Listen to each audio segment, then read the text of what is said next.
Hello everyone, हम discuss कर रहे हैं ऑस्टवाल्ड एंड वॉकर मेथड, जो कि relative lowering of vapour pressure को कैलकुलेट करने के लिए किया जाता है। हमें क्वेश्चन ये वाला डिस्कस करना है जिसके लिए हमें इस मेथड की ज़रूरत पड़ेगी, और हम ये देखेंगे इस क्वेश्चन को बिना कैलकुलेटर के शॉर्ट टाइम में कैसे किया जाए, means very very minimum time. But लेकिन इसके लिए हमें पहले मेथड तो पता होना चाहिए, कुछ उसका जो टेक्निकल जो इसके अंदर फॉर्मूला है या जो भी इसके अंदर है वो कंटेंट हमें पता होना चाहिए, तभी हम इस तरह का क्वेश्चन डिस्कस कर पाएंगे, और वो भी बहुत ही आसानी से। तो आइए स्टार्ट करते हैं। ये ऑस्टवाल्ड वॉकर मेथड का अपरेटस है, ये पूरा अपरेटस अरेंजमेंट है जिसमें हम ये पढ़ने वाले हैं। पर इससे पहले आपको एक छोटी सी बात पता होनी चाहिए कि हमारे पास अगर वाटर है, अब वाटर की सरफेस के ऊपर इक्विलिब्रियम उसके वेपर्स होते हैं जो कि क्या लगाते हैं, कुछ प्रेशर, जिसे वेपर प्रेशर कहते हैं। इसका कुछ वेपर प्रेशर है, मान लीजिए कि वो 20 है। पर लेकिन जब आप इसमें नमक डाल दोगे, यानी जब ये सॉल्यूशन बन जाएगा, तो कुछ पार्टिकल सरफेस पे नमक के होने की वजह से पानी बाहर जा नहीं पा रहा है, तो वेपर्स कम लगा है, यानी वेपर प्रेशर कम हो जाता है। तो एक सॉल्वेंट का वेपर प्रेशर, जिसे हम P0 से डिनोट कर दो, ज़ीरो का मतलब अभी कुछ मिलाया नहीं गया है, तो P0 क्या होता है, हाई होता है। और जब वो P सॉल्यूशन बन जाता है तो पानी का वेपर प्रेशर क्या हो जाता है, कम, क्योंकि हम उसमें क्या डाल देते हैं, कोई non volatile solute. For example ये 15 हो गया है, तो कितना कम हुआ, तो P0 माइनस PS कितना हो गया है, 5। कितना कम हुआ वेपर प्रेशर, 5 से कम हुआ। इसी को हम लॉवरिंग ऑफ वेपर प्रेशर कहते हैं। और अगर इसको हम पहले वाली सिचुएशन से रिलेट कर दें तो relative lowering of vapour pressure. I think आपको ये सब क्लियर है। मैं सीधा टॉपिक पे आती हूँ। तो देखिएगा इसके अंदर हमें क्या करना है। देखिए यहाँ पे इस अरेंजमेंट को समझ लेते हैं। आपके पास ये 3 ट्यूब्स हैं, ठीक है। इन तीनों में कोई सोल्यूशन बना लो, जैसे कि नमक और पानी का आपने सोल्यूशन बना लिया, कोई भी, पर तीनों की कंसंट्रेशन सेम होनी चाहिए। आप इसमें ड्राई एयर छोड़ेंगे। ड्राई एयर क्या होती है, ड्राई का मतलब ये जिसमें कि वाटर वेपर्स इन्वॉल्व ना हो। फॉर एग्जांपल आपने नाइट्रोजन गैस इसमें पास करा दी, या नाइट्रोजन ऑक्सीजन गैस मान लो इसमें पास करा दी, या नाइट्रोजन ले लो, नाइट्रोजन लेंगे तो सही रहेगा। नाइट्रोजन गैस पास करा दी, तो वो क्या है, उसमें वाटर वेपर नहीं है। हमारे आसपास जो हवा होती है उसमें वाटर वेपर भी होते हैं, तो उसे हम मॉइस्ट एयर कहते हैं। तो हमें इसमें नाइट्रोजन गैस पास करानी है, करवा दी। पहले वो इस सॉल्यूशन से जाएगी, फिर निकल के इस सॉल्यूशन से जाएगी, फिर इससे जाएगी, एक पॉइंट। फिर अब ये 3 क्या है, प्योर सॉल्वेंट, प्योर वाटर। ये वाला वाटर नमक वाला वाटर है, अगर हम नमक को सोल्यूट लें, और ये वाला वाटर क्या है, प्योर वाटर। तो यहाँ से अब वो गैस आगे जा रही है। उसके बाद हमने इसकी गैस को एक टेस्ट ट्यूब से पास कराना है, जिसके अंदर क्या है, कैल्शियम क्लोराइड। तो पहले देख लेते हैं ये कैल्शियम क्लोराइड होता क्या है और इसका काम क्या है। ये जो आपकी स्क्रीन पे आ रहा है, ये कैल्शियम क्लोराइड होता है, कैल्शियम CaCl2। ये क्या करता है, मॉइस्चर को एब्जॉर्ब कर सकता है, और ऐसा दिखाई देगा, ठीक है। आप इसे कर सकते हैं, सामने रखिए कैल्शियम क्लोराइड, आसपास हवा की सारी नमी को ये खींच लेता है, एब्जॉर्ब करने की कैपेसिटी होती है इसके अंदर। मान लो इसका वेट अभी 10 है और इसका वेट अब 20 हो गया, इसका मतलब इसने कितना वाटर को एब्जॉर्ब किया है, उस पानी का मास भी पता चल जाएगा जितना ये एब्जॉर्ब करता है, क्योंकि इसका वेट बढ़ चुका है। तो ये सारी चीज़ें आपने अब समझ लिया। हम सब टॉपिक पे आ जाते हैं। चलिए अब हम अपना टॉपिक शुरू कर रहे हैं। बहुत ध्यान से समझना, बहुत ही ध्यान से। पहला पॉइंट तो क्या है, यहाँ सॉल्यूशन है, तो इस सॉल्यूशन का जो पानी है वो भी तो वेपराइज हो रहा होगा अपने आप, तो उसका भी तो क्या होगा, वेपर प्रेशर। इसका वेपर प्रेशर PS मान लो, जितना भी ये पानी प्रेशर, इसके वेपर्स प्रेशर लगा रहे हैं। और यहाँ जो सॉल्वेंट है उनका जो वेपर प्रेशर है वो ऑब्वियसली ज़्यादा होगा। तो आपको एक बात तो ये पता ही होनी चाहिए, P0 PS से बड़ा है। मान लीजिए कि ये 50 है तो ये 40 होगा, मतलब डिफरेंस है दोनों के वेपर प्रेशर में। अब देखिए, बहुत ध्यान से सुनना, ठीक है। यहाँ से आपने नाइट्रोजन गैस को पास करवाया। नाइट्रोजन गैस का खुद का तो वेपर प्रेशर होगा ही नहीं, क्योंकि तो खुद ही गैस है एक। वेपर प्रेशर किसका होता है, एक लिक्विड का होता है, लिक्विड के वेपर्स का। तो ये तो खुद ही एक गैस है, इसका कोई वेपर प्रेशर नहीं है। तो जब आपने इसको इस पहले वाले लिक्विड्स में पास कराया सॉल्यूशन में, तो देखो क्या होगा, नाइट्रोजन गैस इसमें चली गई, यहाँ पे नाइट्रोजन गैस है, तो ऊपर वाटर के भी वेपर्स हैं। तो वो गैस देखो, इसका प्रेशर क्या है, हाई, किसका, जो इसके वाटर वेपर्स हैं, ऑब्वियसली उसका वेपर प्रेशर क्या होगा, ज़्यादा होगा। वहाँ प्रेशर ज़्यादा है पहले से, फिर आपने गैस छोड़ दी जिसका खुद का वेपर प्रेशर कम है, तो प्रेशर कहाँ से कहाँ जाता है, हाई टू लो। इसका मतलब कि यहाँ प्रेशर, जो हाई प्रेशर वाली गैस थी वो लो प्रेशर वाली गैस के साथ क्या हो जाएगी, मिक्स, उस पर मतलब आ जाएगी, उसके आसपास भर जाएगी एक तरह से। तो ये मॉइस्ट गैस हो गई, मॉइस्चर से मिलकर क्या बन गई, वो मॉइस्ट गैस। तो ये मॉइस्ट गैस अब इसमें चली गई, इधर से भी इसने कुछ वाटर वेपर्स पकड़ लिए, इधर से भी। तो यहाँ तक जाते जाते ये गैस मॉइस्ट हो चुकी है, समझ आया। अब एक बात बताओ, यहाँ पे ये पानी ही तो ऊपर गैस की फॉर्म में, वेपर के फॉर्म में था, तो पानी का मास अगर यहाँ से कुछ वेपर्स किसी दूसरी गैस के साथ चिपक के एक तरह से पकड़ के कहीं और चले जाएंगे तो यहाँ पे मास कम नहीं हो जाएगा इस कंटेनर में पूरे में वाटर का। तो यहाँ तक आपको पॉइंट समझ आ गया होगा कि जब नाइट्रोजन गैस इधर जाएगी, वाटर वेपर्स को आगे खींच के ले जा रही है, तो इस कंटेनर में जो मास ऑफ सॉल्यूशन है वो क्या हो जाएगा, कम। सॉल्यूशन का मास कुछ कम हो जाएगा क्योंकि मैटर बाहर उस तरफ चला गया, मैटर खिसक गया है।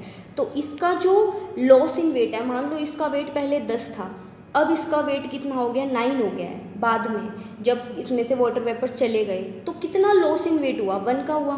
तो इसको हम लॉस इन वेट को हम WA से डिनोट करेंगे सॉल्यूशन वाली साइड पे कि भाई कितना वेट कम हो गया। एक पॉइंट ये ध्यान रखिएगा। अब पॉइंट नंबर 2 पे आते हैं। अब वो जो वेपर्स थे वो इस तरफ चले गए, अब सिर्फ प्योर सॉल्वेंट। अब आप बताइए कि यहाँ वेपर्स की काउंटिंग क्या होगी, बहुत ज़्यादा नहीं होगी, और यहाँ पे काउंटिंग क्या होगी वेपर्स की, पानी के वेपर्स की, क्योंकि नमक का तो वेपर प्रेशर नहीं है। यहाँ पे वाटर वेपर्स की क्वांटिटी क्या होगी, ज़्यादा, और इस एरिया में वाटर वेपर की क्वांटिटी देखो कितनी कम सी है। तो अब ये जो वेपर्स जब उस तरफ जाएंगे, देखिए पहले इसका खुद का वेपर प्रेशर नाइट्रोजन का कम था, अब वाटर वेपर्स आने की वजह से वेपर प्रेशर उसका बढ़ गया, ठीक है। अब पर यहाँ तो और भी हाई वेपर प्रेशर है पानी का, तो ये वाले वेपर सब और ज़्यादा उसके ऊपर चढ़ने की कोशिश करेंगे नाइट्रोजन, क्योंकि अभी भी उसका खुद का वेपर प्रेशर कम है। यहाँ पे लो प्रेशर की गैस आ रही थी, हाई प्रेशर से मिली, अब ये हाई बन गई, पर लेकिन वो और भी हाई से मिली तो और हाई होना चाहेगी, हाई प्रेशर। तो अब वो गैस क्या करेगी, आगे बढ़ेगी और बहुत सारे वाटर को जितना ले सकती थी और सब पकड़ के आगे चली जाएगी। चली गई आगे, ठीक है, उसने बहुत सारा क्या किया, पकड़ लिया, वाटर को पकड़ लिया। यहाँ पे भी अब वाटर का मास क्या हो जाएगा, कम। तो अब वाटर का मास जो कम हुआ है, मैं वो लिख रही हूँ, जितना हो गया है वो नहीं, जितना कम हुआ है। तो ये क्या है, loss in mass of solvent. अगर मैं वाटर को सॉल्वेंट मान लूँ तो WB से डिनोट कर रही हूँ। तो ध्यान रखना यहाँ पे कितना मास कम हुआ, मान लो पहले 15 था, अब 10 हो गया है इसका मास जो बचा है पानी। तो कम कितना हुआ, 5, तो इस 5 को मैंने WB बोला है। अब आगे चलते हैं। कैल्शियम क्लोराइड मैंने दिखाया था, ये क्या करता है, अगर कहीं से मॉइस्चर आ रही हो तो उसको एब्जॉर्ब कर सकता है। तो यहाँ पे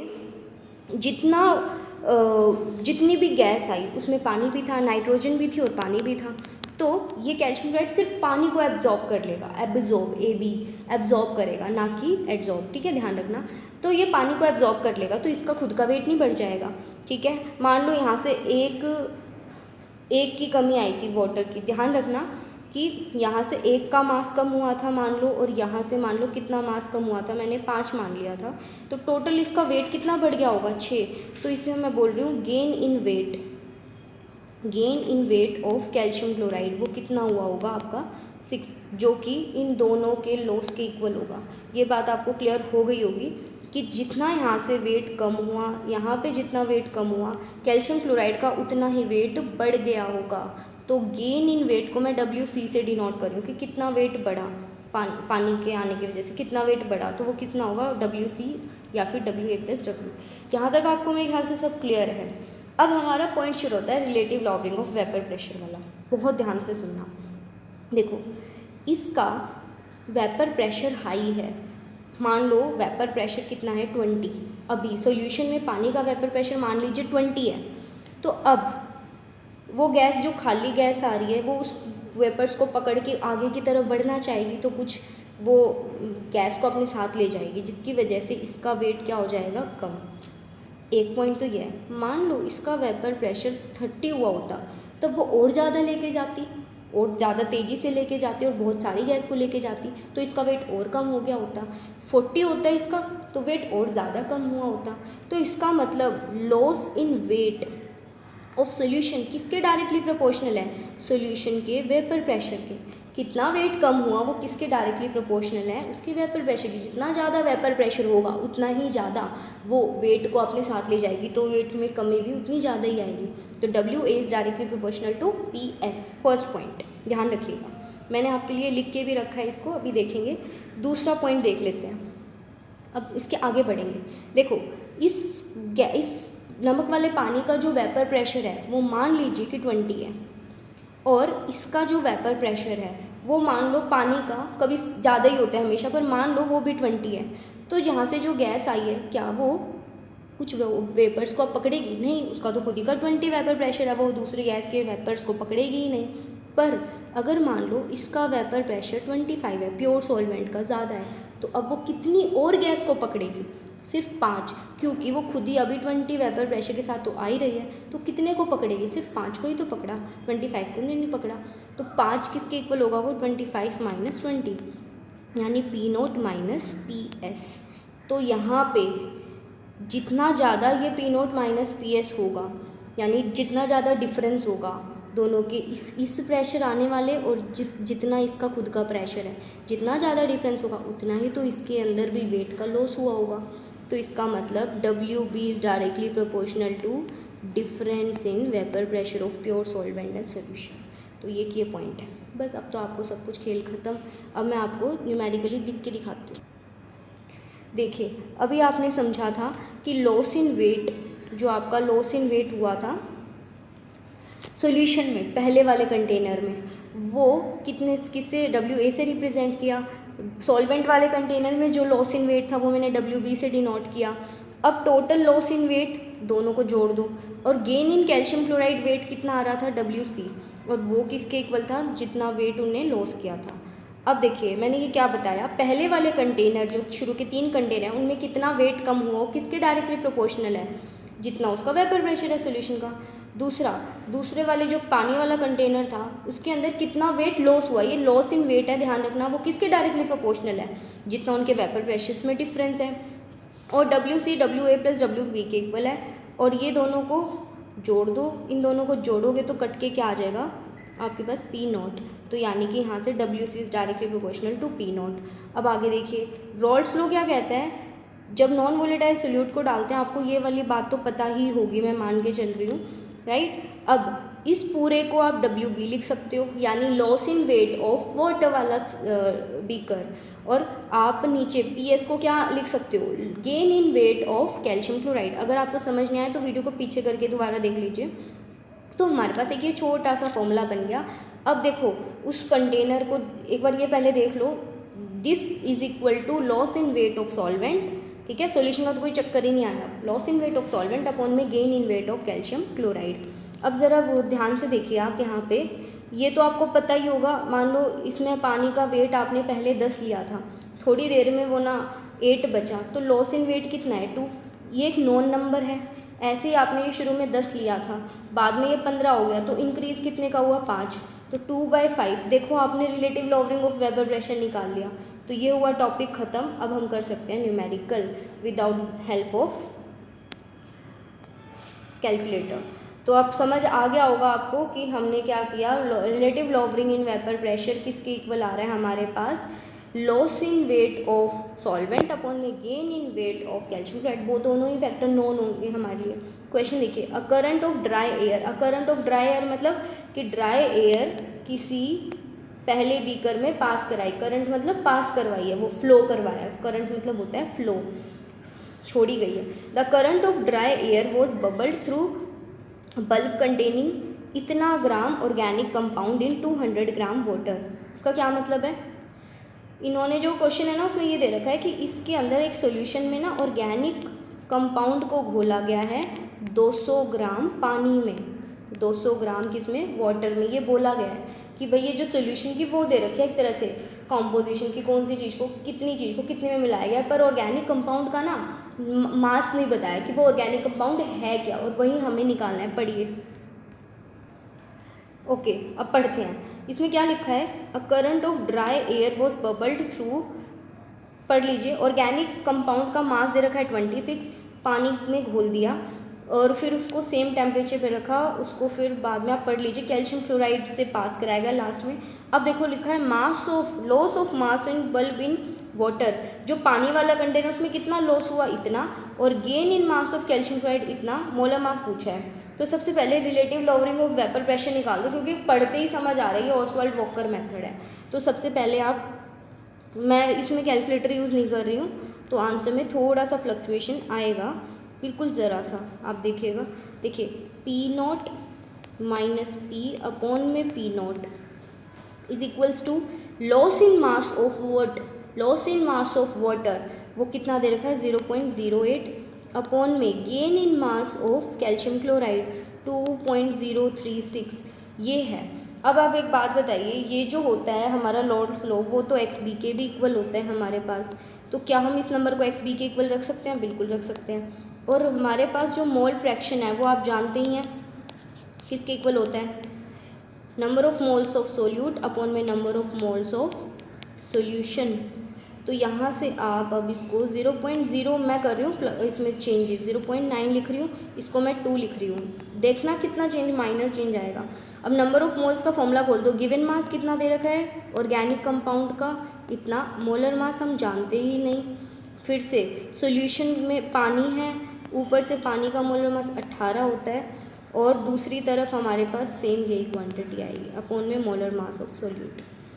इसको लिखने की इतनी कुछ खास ज़रूरत है नहीं, आप इसको इससे कट करो 18 की टेबल पे, 18 वन 11.1 आ रहा है, देखो बहुत आसान है, 18 की टेबल पढ़ दी आपने। अब इसको हम सॉल्व करेंगे अपॉन में 2, मास नीचे है 26.66, मैं तो इसको 27 लेने वाली हूँ, इनटू में m, राइट। अब ये जो आपका m है इस m को उधर ले जाओ जो कि हमें निकालना है, तो क्या हो जाएगा 27, मैंने कर दिया राउंड ऑफ, ठीक है, इनटू में 2 अपॉन में 0.09 आएगा, 0.089 की जगह 0.09 आएगा। तो अब देखो इस 2 पॉइंट को हटाओ तो ऊपर 100 आएगा, 9 की टेबल को 3 पे पढ़ो 3, तो ये आ गया 600 अपॉन में 11, और इसको सॉल्व करो 11 की टेबल, 11 5 ज़ा 55 बचा 5, 4 ज़ा फिर से 0.5, देखिए मास आ गया 54.5, तो उस ऑर्गेनिक कंपाउंड का मास इतना आ गया।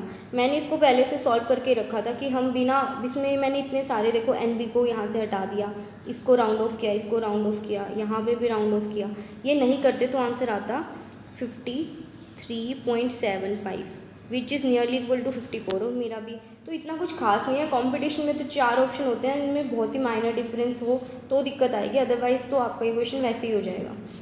देखो कितना सिंपल था इक्वेशन, पर लेकिन ये इक्वेशन तभी हो सकता है जब हमें बेसिक नॉलेज हो रिलेटिव लॉबरिंग ऑफ वेपर प्रेशर के मेथड की, कैसे निकालते हैं, Ostwald walker method. I hope कि आपको समझ आया होगा, अगर नहीं समझ आया तो आप कमेंट कर दीजिए, फिर उसको और किसी तरीके से समझाया जाएगा। बट लेकिन एक बार इसको ज़रूर देखिएगा एंड वीडियो को रिपीट करके देख लीजिएगा, कोई पॉइंट क्लियर नहीं हुआ है। और अगर आपको ये लगता है कि हाँ 3 चीज़ें क्यों ली गई हैं, 3 बार क्यों ले गया है सोल्यूशन को, तो ये ध्यान से सुनिए, क्योंकि हो सकता है वो थोड़ा ही वाटर को एब्जॉर्ब कर पाए या फिर ले पाए वाटर वेपर्स को, इसीलिए मतलब ये टेक्निकलिटीज़ होती हैं कि अच्छा करने के लिए, एक्सपेरिमेंट को इम्प्रूव करने के लिए किया जाता है, नहीं तो जरा सा मास में चेंज आएगा फिर क्या ही फ़र्क पड़ेगा। इसलिए आई होप आपको ये समझ आ गया है। Thank you so much.